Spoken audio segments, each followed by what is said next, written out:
स्वर्णोदयदीप्तिम् अखिलभुवनचैतन्यप्रसारम्। నమస్కారం. మన ధర్మం కార్యక్రమానికి స్వాగతం. ఇవాల్టి మన ధర్మం కార్యక్రమంలో మన ధర్మ సందేహాలను నివృత్తి చేసేందుకు మనతో పాటు ఉన్నారు ప్రముఖ ఆధ్యాత్మికవేత్త, కాశీకవి డాక్టర్ పాలపర్తి శ్యామలానంద ప్రసాద్ గారు. గురుగారు నమస్కారం. సమస్త సన్మంగళాని భవంతు, ధర్మస్య జయోస్తు. గురుగారు, ప్రహ్లాదుడి అవతారంగా మంత్రాలయ సద్గురువులు రాఘవేంద్ర స్వామిని వ్యవహరిస్తారు కదా, రాఘవేంద్ర స్వామి యొక్క ప్రత్యేకత ఏంటి? ప్రహ్లాదుడు ప్రహ్లాద అవతారంగా గురు రాఘవేంద్ర స్వామిని వారి భక్తులందరూ కూడా భావిస్తూ ఉంటారు. ఈరోజే వారి ఆరాధనోత్సవం. రాఘవేంద్ర స్వామి ద్వైత మతానికి, అనగా జీవుడు వేరు దేవుడు వేరు అని తన సాధన ద్వారా, ఉపాసన ద్వారా భగవంతుణ్ణి చేరుకోవటం అనే సిద్ధాంతాన్ని చెప్పేదానిని ద్వైతము అంటారు. ఈ ద్వైతానికి ఉన్నటువంటి అప్పటి పూర్వుల పెద్దలందరి యొక్క సిద్ధాంతాలను అధ్యయనం చేసి లోకానికి అందించినటువంటి ప్రధానమైన వ్యక్తి వారు రాఘవేంద్ర స్వామిగా వారిని మనకు ఆంధ్రప్రదేశ్లో ఉన్నటువంటి మంత్రాలయం మంచాళ అనే గ్రామంలో వారు అక్కడ సిద్ధి పొందడం వలన వారికి దానిని మంత్రాలయం అనే పేరుతోటి వారు అక్కడ ఉన్నటువంటి వారి సజీవ సమాధి అక్కడ పొందారు. ఆ పొందిన కారణంగా దాన్ని బృందావనము అనే పేరుతో పిలుస్తూ ఉంటారు. వారి భక్తులందరూ కూడా వందల వేల సంఖ్యలో ఇప్పుడు వెళ్ళి మంత్రాలయానికి చాలామంది ప్రపంచవ్యాప్తంగా వస్తూ ఉంటారు.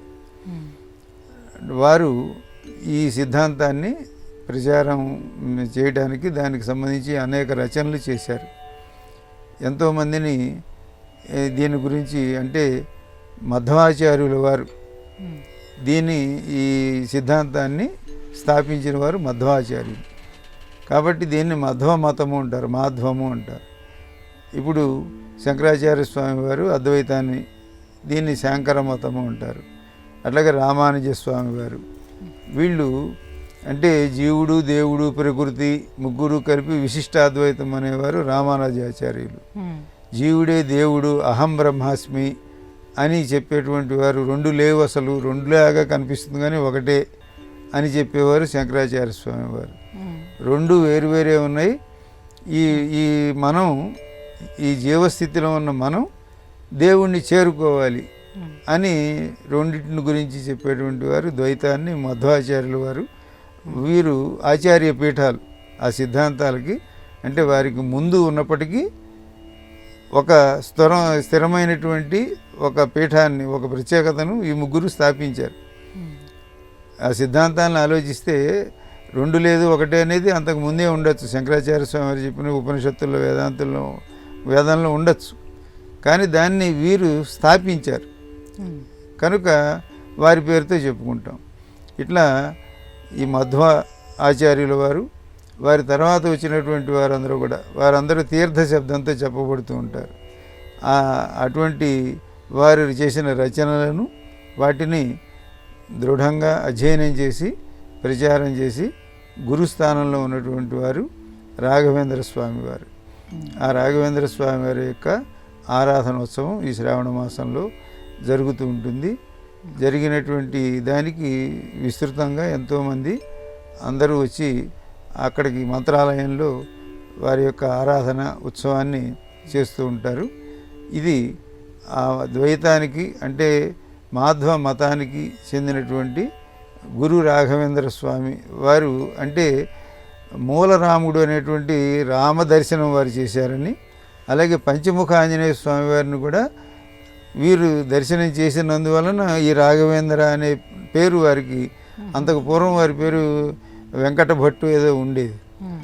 ఇప్పుడు ఈ రాఘవేంద్ర అనేటువంటి పేరు వారికి ఎందుకు వచ్చిందంటే రాముడు, అది కూడా మూల రాముని యొక్క దర్శనం వారికి అయిందని, అలాగే ఆంజనేయ స్వామి భక్తులు, ఆయన పంచముఖ ఆంజనేయ స్వామి యొక్క దర్శనం అవ్వటం, ఇది అరుదైనటువంటి విషయం. అటువంటి గొప్ప వైభవాన్ని వారు పొందటం వలన వారిని రాఘవేంద్ర స్వామిగా చెబుతూ గురుస్థానంలో గురు రాఘవేంద్ర స్వామి అనే పేరుతోటి ఎంతోమంది భక్తులు వారిని ఆరాధిస్తూ ఉంటారు. దాని వలన వారి ప్రయోజనాన్ని పొందుతూ ఉంటారు. గురుగారు, కామాక్షిం క్రోధ సంభవం అనే ఈ మాటలో అంతరార్థం ఏంటి? కామాక్షిం క్రోధ సంభవం అనేది ఇది శాక్తేయానికి సంబంధించిన విషయం. అమ్మవారు అనేక రూపాలలో దుష్ట శిక్షణ చేసినట్లుగా దేవీ భాగవతం మనకి చెబుతున్నది. అందులో దుష్టశక్తి అంటే శుంభ నిశుంభాదులను సంహరించడం కోసం ఆమె కోపం కలిగి ఉన్నది. కోపంలో నుంచి పుట్టింది ఆవిడ. వాళ్ళకి ఆ పని చేయాలంటే, వాళ్ళని సంహరించాలంటే కావలసినటువంటి క్రోధం. మామూలుగా ఆవిడ మాతృస్వరూపిణి కాబట్టి రాక్షసుల యందు కూడా ఆవిడ ప్రేమతోనే ఉండేది. తల్లికి అందరూ బిడ్డలే కదా. అందువలన వాడు ఎట్టి పరిస్థితుల్లోనూ శిక్షించవలసిన స్థితికి చేరుకుంటే అప్పుడు మాత్రమే శిక్షించేది ఆవిడ. లేకపోతే ఆవిడే వరాలు ఇచ్చేది. ఆ వరాలని వాళ్ళు పాడు చేసేవాళ్ళు, దుర్వినియోగం చేసేవాళ్ళు. ఇక తప్పని స్థితిలో ఆమె చంపాల్సి వచ్చేది. కాబట్టి అటువంటి తల్లి మనం ఇప్పుడు కంచిలో కామాక్షీదేవిగా శక్తిపీఠంగా ఆమెను ఆరాధిస్తూ ఉంటాం. ఆమె క్రోధంలో నుంచి ఉద్భవించి దుష్ట శిక్షణ చేయడం కోసమని ఏర్పడినటువంటి రూపంగా శక్తి యొక్క బహువిధమైనటువంటి ఆ రూపములలో అనేక రూపాలని ఆవిడ పొందింది. ఆ పొందినటువంటి దశమహావిద్యలుగా ఈ విధంగా మనం అమ్మవారిని ఆరాధిస్తూ ఉంటాం. వాటిల్లో ఇది ఒక రకమైన అవతారం. గురువుగారు, దశావతారాలలో బుద్ధావతారం కూడా ఉంది. దశావతారంలో ఉన్నటువంటి బుద్ధుడు, గౌతమ్ బుద్ధుడు ఇద్దరు ఒకరేనా? ఇది కూడా ఒకటిలాగా కనిపిస్తుంది. కానీ గౌతమ బుద్ధుడు వేరు, అవతారాలలో చెప్పబడే బుద్ధుడు వేరు. ఈయన చారిత్రక పురుషుడు. బుద్ధుడికి పలానా చోట పుట్టాడు, పలానా కాలము అనేటువంటిది గౌతమ బుద్ధుడికి ఉన్నది. వాళ్ళ తల్లి పేరు, తండ్రి పేరు, ఆయన రాజ్యము, ఆయన పరిపాలన, ఆయన భార్య పేరు, పిల్లారి పేరు ఇవన్నీ ఉన్నాయి. ఈ ఉన్నటువంటిది మనకు చరిత్రలో జరిగినటువంటి విషయం కనుక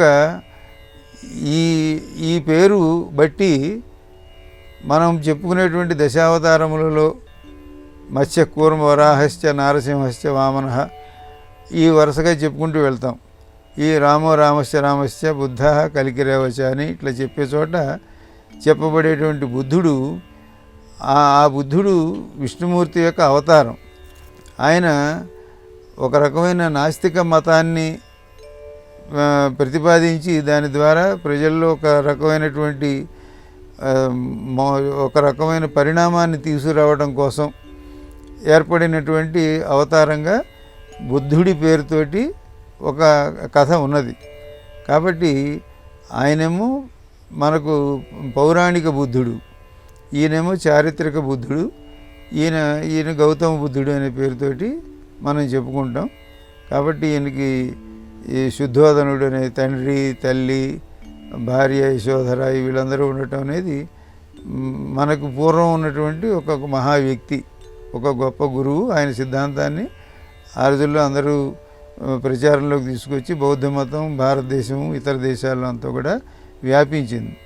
కాబట్టి ఆయన మనం అనుకుంటాం, కానీ ఆ బుద్ధుడు వేరు, ఈ బుద్ధుడు వేరు. గురువుగారు, జనన మరణాలు అనేవి పరిభ్రమించే చక్రం లాంటివి. అయితే ఈ జనన మరణాలకు కర్మాచరణమే కారణమా? ఎలా? జనన మరణాలకు కర్మాచరణే కారణం. పుట్టిన వాళ్ళు చచ్చిపోవటం. జాతస్య హి ధ్రువో మృత్యు ధ్రువం జన్మ మృతస్య చ అని భగవద్గీతలో శ్రీకృష్ణ భగవానుడు చెప్పాడు. ముందు అసలు పుట్టడం అనే చోట మొదలైంది. జాతస్య హి ధ్రువో మృత్యు అంటే పుట్టిన ప్రాణి తప్పకుండా చచ్చిపోతుంది. అంటే జననము మరణము ఇవి ఉన్నాయి. మరి ఇంతటితో అయిపోయిందా అంటే జాతస్య హి ధ్రువో మృత్యు ధ్రువం జన్మ మృతస్య చ చచ్చిపోయిన వాడికి జన్మ తప్పదు. పుట్టినవాడికి చావు తప్పదు, చచ్చినవాడికి పుట్టుక తప్పదు అన్నారు. అనేప్పటికీ చావు పుట్టుక అంటే ఒక సరళ రేఖతో సరిపోయేది. కానీ చావు పుట్టుక మళ్ళీ చావు ఇట్లా తిరిగేప్పటికీ ఇది వృత్తాకారాన్ని ధరించింది. దీన్ని ఇప్పుడు మనం జనన మరణ చక్రం అంటున్నాం. అందుకోసం అంటే సరళ రేఖ అయితే ఈ మొదటి బిందువు రెండో బిందువుతో సరిపోయింది. దీనికి బిందువు లేదు, వరుసగా గుండ్రంగా తిరుగుతూ ఉంటుంది. కాబట్టి దీనికి ఎక్కడ ఇది స్టార్టింగ్ పాయింట్ ఎక్కడ, ఇది ప్రారంభం ఎక్కడ అంటే చక్రానికి చెప్పలేం. చక్రానికి తిరుగుతూ ఉంటుంది. అదే ఒక గీతకి అయితే ఇది మొదలు ఇది చివర అని చెప్పచ్చు. దీనికి చక్రానికి అంతు లేదు కాబట్టి జనన మరణ చక్రం అన్నారు. ఈ జనన మరణ చక్రం ఎలా ఏర్పడింది అంటే మొట్టమొదట ఒక జన్మ వచ్చింది, అక్కడి నుంచి ఈ కథ మొదలు. ఆ మొదటి జన్మ ఎట్లా వచ్చింది? ఒక జన్మలో ఈ జన్మ వచ్చిన తర్వాత ఇందులో పాపాలు పుణ్యాలు చేసాం, చేసిన దాన్ని బట్టి మళ్ళీ వేరే జన్మ వచ్చింది. ఇప్పుడు 9 పాపాలు 1 పుణ్యం చేసాం, అందువలన ఈసారి నువ్వు కుక్క జన్మ ఎత్తు. ఈ ఈ ఈ ఈక్వేషన్కి ఈ జన్మాన్ని వాళ్ళు ఒక టేబుల్ తయారు చేశారు. అంటే మీకు అందరికీ చక్కగా అర్థం అవటం కోసం నేను ఈ ఆంగ్ల పదాలు ఉపయోగిస్తున్నందుకు ఏం అనుకోకండి. కాబట్టి ఈ పాపాలు ఇన్ని పాపాలు చేస్తే ఈ జన్మ అనేదానికి వాళ్ళు ఒక పట్టిక తయారు చేశారు. ఈ తయారు చేసిన దాని ప్రకారం మనకి ఈ జన్మ వస్తుంది. కుక్క జన్మ, పిలి జన్మ, ఎలుక జన్మ, ఇంకేదో చీమ దోమ ఇవన్నీ రావచ్చు. వీటన్నిటిలోకి శ్రేష్టమైంది మానవ జన్మ. జంతువునా నరజన్మ దుర్లభం అని చెప్పారు. అన్ని జంతువులు పుట్టేవన్నీ జంతువులే. జంతువు అంటే కేవలం తల తోక ఇటు ఉండటమే కాదు, మనిషి కూడా జంతువే. ఎందుకని అంటే జననము కలిగినది జంతువు అని ఆ పదానికి అర్థం. కాబట్టి ఎవరికైతే పుట్టుకుంటుందో వాళ్ళందరూ జంతువులే. ఆ జంతువులలో గొప్ప జంతువు ఏదంటే మనిషి. జంతువునా నరజన్మ దుర్లభం.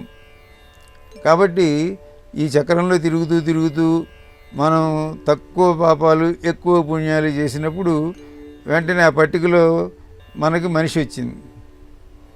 అప్పుడు మానవ జన్మ ఎత్తాం. ఇది జ్ఞానం కలిగిన జన్మ. మిగతా వాటికి ఏం తెలియదు. కుక్కకి ఆకలిస్తే తింటుంది, నిద్ర వస్తే నిద్రపోతుంది. ఎవరింట్లో తింటున్నామని కూడా తెలియదు. ఆ ఇంట్లో వస్తే ఆ ఇంట్లోకి వెళ్ళిపోతుంది. మనం అట్లా పక్కింట్లోకి వెళ్ళాం. మన ఇంటి పెట్టే వరకు మనం చూస్తాం తప్ప మనది. కాబట్టి తెలివిగల జన్మ, క్రమశిక్షణ కలిగిన జన్మ మానవ జన్మ. ఈ జన్మలో మనం పాపములు చేయకుండా ఎట్లా ఉద్ధరించాలి, ఎట్లా తరించాలి అనేది తెలుసుకుంటే ఈ చక్రం నుంచి బయటకు వెళ్ళిపోతాం. దాన్ని విముక్తి అన్నారు. మోక్షము అన్న విముక్తి అన్న బయటపడుట, విడుదల అవుట. ఈ గిరగిర తిరగటం కాకుండా విడుదల అవ్వాలి, బయటకు వెళ్ళటం, ముక్తిని పొందటం, మోక్షాన్ని పొందటం. ఈ మోక్షాన్ని పొందటం అనేది మానవ జన్మలో వస్తుంది. కాబట్టి ఇది ఇంతకీ కర్మం బట్టి వస్తాయా ఇవన్నీ జన్మ మరణాలని మీరు అడిగిన ప్రశ్నకి కర్మని బట్టి ఇవన్నీ వస్తూ ఉంటాయి. ఈ వచ్చే దాంట్లో మనకి అదృష్టవశాత్తు మానవ జన్మ వచ్చేసింది. ఈ వచ్చిన దాన్ని పాడి చేసుకుంటే మళ్ళీ కుక్క పిల్లి జన్మలు ఏవో ఎత్తాల్సి వస్తుంది. అట్లా కాకుండా దీని నుంచి మనం బయటపడేందుకు ఇది మనకి తెలివితేటలు కలిగినాయి కనుక దాని నుంచి మనం బయటికి వెళ్ళేందుకు ప్రయత్నం చేస్తే ఈ కర్మలకు దూరం అయితే సత్కర్మలు చేస్తే మళ్ళీ జన్మ అక్కర్లేని కర్మలు చేసినట్లయితే అంటే దాన ధర్మాలు ఇంకా యోగము ధ్యానము తపస్సు ఇటువంటివి మనకే ఉపాయాలు చెప్పారు. వాటి ద్వారా మనం దీని నుంచి బయటపడవచ్చు. గురుగారు, అమావాస్య తిథి రోజున ఎటువంటి శుభ కార్యక్రమాలు చేయరు, ఇలాంటి ముఖ్యమైన పనులు కూడా చేపట్టరు. కానీ కొన్ని ప్రాంతాల్లో మాత్రం అమావాస్య తిథి రోజునే శుభ కార్యక్రమాలు చేపడుతూ ఉంటారు. ఈ వైరుధ్యాన్ని పాటించడంలో ఆంతర్యం ఏంటి? ఈ వైరుధ్యాల్లో పాటించడానికి ఆంతర్యం ఏమిటంటే కాలాన్ని పరిగణన చేయటంలో కొంతమంది చంద్రుడి యొక్క గమనాన్ని బట్టి వాళ్ళు క్యాలెండర్ తయారు చేసుకున్నారు. దాన్ని చాంద్రమానము అంటాం. చంద్రుడు 28 రోజుల పాటు తిరిగితే చాంద్రమానం ప్రకారం ఒక నెల అవుతుంది. సూర్యుని యొక్క గమనాన్ని బట్టి లెక్క తీసుకునేవాళ్ళు దాన్ని సౌరమానము అంటాం. వాళ్ళకి నెలకు 30 రోజులు ఉంటాయి. కాబట్టి సౌరమానం ప్రకారం కొంతమంది మన దేశంలోనే కొంతమంది సౌరమానాన్ని పాటిస్తున్నారు, కొంతమంది చాంద్రమానాన్ని పాటిస్తున్నారు. మన దేశంలోనే కొంతమంది గురుగ్రహం యొక్క గమనాన్ని బట్టి, అంటే బృహస్పతి యొక్క గమనాన్ని బట్టి దాన్ని బారహస్పత్యమానము అంటాం. ఆ గమనాన్ని పాటించేవాళ్ళు కొంతమంది ఉన్నారు. అంటే ఎవరి క్యాలెండర్ వారిది. కాబట్టి మనకు చాంద్రమానం ప్రకారం అమావాస్య అంటే చంద్రుడు ఉండడు కాబట్టి మనకి అది మంచి రోజు కాదనుకుంటాం మనం. కానీ సూర్యగమనం ప్రకారం అంటే మన పక్కనే తమిళనాడు వాళ్ళు సౌరమానాన్ని పాటిస్తారు. ఉభయ రాష్ట్రాల్లో కానీ కొన్ని మహారాష్ట్ర, కర్ణాటక ఇటువంటి చోట్ల చాంద్రమానాన్ని పాటిస్తారు. వీళ్ళకి చంద్రుడి లెక్క, వాళ్ళకి సూర్యుడు లెక్క. కాబట్టి మన పండుగలేమో చాంద్రమానం ప్రకారం వస్తాయి, వాళ్ళ పండుగలు సౌరమానం ప్రకారం వస్తాయి. ఈ రెండు కలిసేది ఎప్పుడంటే సంక్రాంతి పండగ. సంక్రాంతి పండగ సౌరమానం పండగ కాబట్టి ఎప్పుడైనా ఖచ్చితంగా 14-15 తేదీల్లో వస్తూ ఉంటుంది. జనవరి 14-15 అన్నాం అనుకో, ఇంకా మిగతా ఏవి అట్లా రావు. ఇది ఎందుకు వస్తుందంటే వాళ్ళ సౌరమానం పండగ అనగా నెలకు ఒక రాశి మారుతూ ఉంటాడు సూర్యుడు. ఆ మారిన 30 రోజులు పడుతుంది. మనకేమో 28 రోజుల కల్లా నెల మారుతూ ఉంటుంది. అందువలన సూర్యుడి యొక్క గమనం ప్రకారం మేషమాసం, వృషభ మాసం, మిథున మాసం ఇట్లా అంటాం మనం. అలాగే మన చంద్రుడి లెక్క ప్రకారం ఏమో మనకి ఆ నక్షత్రానికి చంద్రుడికి ఏ రోజు ఎప్పుడు పౌర్ణమి కలుస్తుందో దాన్ని చైత్రమాసం అంటాం. అంటే చిత్రా నక్షత్రము చంద్రుడు పౌర్ణమి నాడు దగ్గరగా ఉండే రోజు మాసాన్ని చైత్రమాసం అంటాం. వాళ్ళేమో మేషమాసంలో అంటే మేష రాశిలో సూర్యుడు ఉన్న కాలాన్ని మేషమాసం అంటారు. ఇట్లా అని మకర మాసంలో చంద్రుడు మకర లగ్నంలో మకరంలోకి ప్రవేశించేది మకర మాసం, అదే మనం మకర సంక్రాంతి అంటాం. అట్లా ప్రతి నెల ఒక సంక్రాంతి పండుగ ఉంటుంది. పెద్ద పండుగ కాబట్టి మనకు పంటలు వచ్చే పండుగ కాబట్టి మనందరం మకర సంక్రాంతిని జరుపుతున్నాం. అది నిజానికి సౌరమానం, సూర్యుడి లెక్క ప్రకారం జరిగేటువంటిది. అదేవిధంగా ఉత్తర భారతదేశంలో బృహస్పతి మానం ప్రకారం చేస్తారు. అంటే మొన్నటి వరకు మనకు ఆషాఢమాసం అనుకోండి, ఆషాఢమాసం మనకు శూన్యమాసం, ఎటువంటి శుభకార్యాలు జరగవు. కానీ ఉత్తర భారతదేశంలో ఒక పెద్ద పెళ్లి జరిగింది, కొన్ని 100 కోట్లు ఖర్చు పెట్టిన పెద్ద పెళ్లి జరిగింది. ఇది అసలు శూన్యమాసంలో ఎట్లా జరిగింది ఆ పెళ్ళి అని మనం అనుకుంటాం. కానీ వాళ్ళకి అది శూన్యమాసం కాదు, ఎందుకంటే వాళ్ళ క్యాలెండర్ వేరు, బారహస్పత్యమానం కాబట్టి. అందువలన ఇటువంటి కారణాల వలన సూర్యుడి గమనాన్ని బట్టి లెక్కేస్తే సూర్యుడికి అమావాస్య చాలా గొప్ప రోజు. ఆ రోజు భగభగలాడిపోతూ ఉంటాడు, బాగా తీక్షణంగా తీవ్రంగా ఉంటాడు. అందుకని తమిళనాడులో అమావాస్య నాడు పెళ్లి చేసుకుంటారు, శుభకార్యాలు చేస్తారు. ఆ హద్దుల్లో పక్క గ్రామంలో ఆంధ్ర గ్రామంలో ఉన్న వాళ్ళేమో అమావాస్య నాడు పెళ్ళి ఏంటి అంటారు. కాబట్టి అమావాస్య గొప్పదే. సూర్యోపాసన చేయడానికి కానీ సూర్యారాధనకు కానీ సూర్యుడికి అమావాస్య చాలా. మరి మనకెందుకంటే సూర్యుడు చంద్రుడు కలిసిపోతారు కనుక చంద్రుడికి మనకు కనపడ్డు. అందువలన సూర్యచంద్రులు ఇద్దరు ఏకమయ్యే రోజు అమావాస్య వాళ్ళకి చాలా గొప్పది.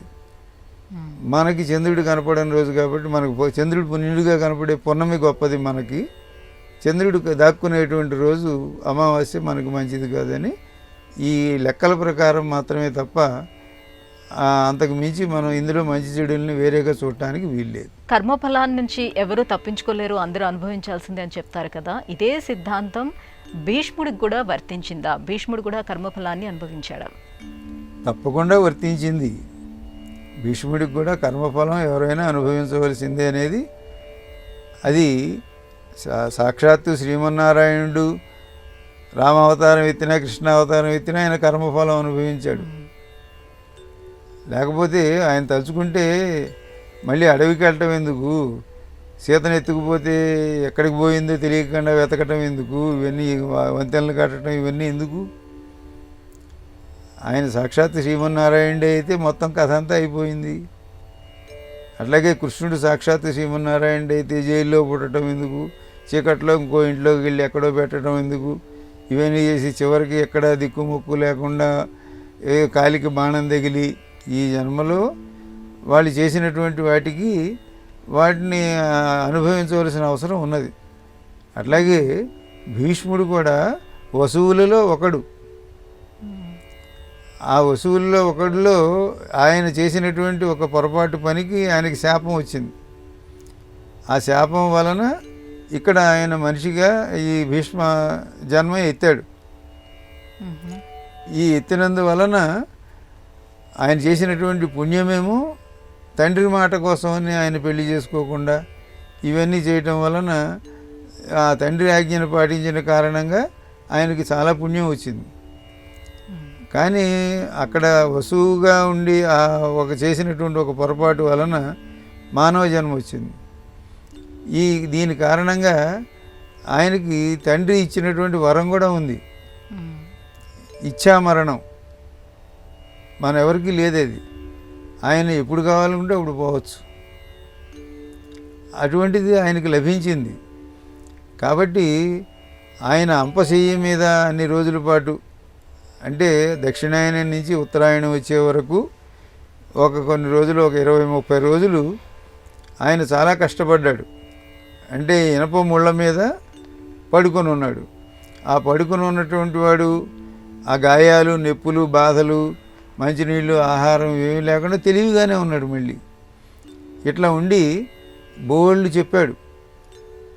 ధర్మరాజు వచ్చి అన్నో అడిగాడు, శాంతి పర్వం అంతా చెప్పాడు, ఇవన్నీ బోళ్ళు చెప్పాడు. ఇవన్నీ ములుగుచ్చుకునే ఉన్నాయి. ఇన్ని బాణాల మీద పడుకున్నాడు ఆయన. ఇదంతా ఆ కర్మానుభవం కింద, అంటే ఆ రోజు చేసినటువంటి శాపాన్ని, అట్లాగే ఈరోజు ఎదురుకుండా జరుగుతున్నటువంటి దాన్ని చూసి కూడా దుర్యోధనాదులు చేస్తున్నటువంటి వాటిని కూడా ఆయన చూస్తూ ఊరుకున్నాడు. ఆయన తలుచుకుంటే మహాబలవంతుడు, గొప్పవాడు. దుర్యోధనుడిని కేకలేసి నువ్వు ఇట్లా చేస్తే నేను చంపేస్తా అని ఆయన గుడ్లు ఉరవచ్చు. కానీ ఆయన ఉరవల. అంటే సారపు ధర్మమున్ విమల సత్యము పాపము చేత బొంకుచే పారము పొందలేక చెడబారినదేన అవస్థ దక్షులు ఎవ్వారలు ఉపేక్ష చేయుదురు. ఈయన దక్షుడు, సమర్థుడై ఉన్న భీష్ముడు తాతగారై ఉండి అందరూ 10 రోజులు యుద్ధం చేశాడు. అంత వయస్సులో 18 రోజుల యుద్ధంలో 10 రోజులు సైన్యం ఆయన చేతిలో ఉంది. అంతటి భీష్ముడు ఈ పిల్లల్ని చిన్నప్పుడే కేకలేస్తే సరిపోయేది కదా, ఇటువంటి ఇంత వైపరీత్యం జరగకుండా ఉండేది. అందువలన ఆయన ఉపేక్ష చేశాడు. ఆ పిల్లలు వాళ్ళ దారిని వాళ్ళు తిప్పలు వాళ్ళు పడతారు అని అనుకుని ఊరుకున్నాడు. అందువలన ఇదంతా చివరికి బాధపడాల్సి వచ్చింది. అయితే ఆయనకి అన్నట్టు నేను అందుకోసం పడలేదు, ఉత్తరాయణం కోసం పడ్డాను అంటాడు. ఆయన పోదలుచుకుంటే ఆ క్షణాన్ని పోవచ్చుగా, ఆయన చేతిలో ఉంది ఆ శక్తి.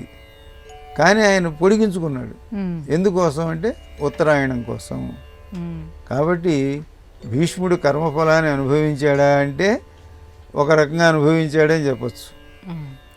ఎందుకంటే తను ఎదుర్కొన్న ఇంత జరుగుతున్నా చూస్తూ ఊరుకోవటం వలన ఆ పాప ఫలితాన్ని 20 రోజులు అనుభవించాడు. ఇంకొకటి ఆయన ఉత్తరాయణంలో పోదలుచుకున్నాడు కాబట్టి పోగలికి కూడా పోకుండా ఉన్నాడు. ఈ 20 రోజుల్లో బోళ్ళు చెప్పాడు ధర్మరాజాదులకు. కాబట్టి వీటన్నిటి కోసం ఉన్నాడు. కనుక ఇవన్నీ ఆయన అనుకున్నట్టుగా జరిగినట్టుగాను కర్మఫలాన్ని అనుభవించినట్టుగా 2 విధాల సమన్వయం చేయవచ్చు. కాబట్టి మనందరం కూడా మన చుట్టూ జరిగే అన్యాయాలను, అక్రమాలను చూస్తూ ఊరుకోకూడదనే ఒక సందేశాన్ని దీనివల్ల పొందాలి. గురుగారు, ఇవాటి మన ధర్మం కార్యక్రమంలో మాకు వచ్చినటువంటి ఈ ధర్మ సందేహాలన్నీ కూడా నివృత్తి చేసినందుకు ధన్యవాదాలండి.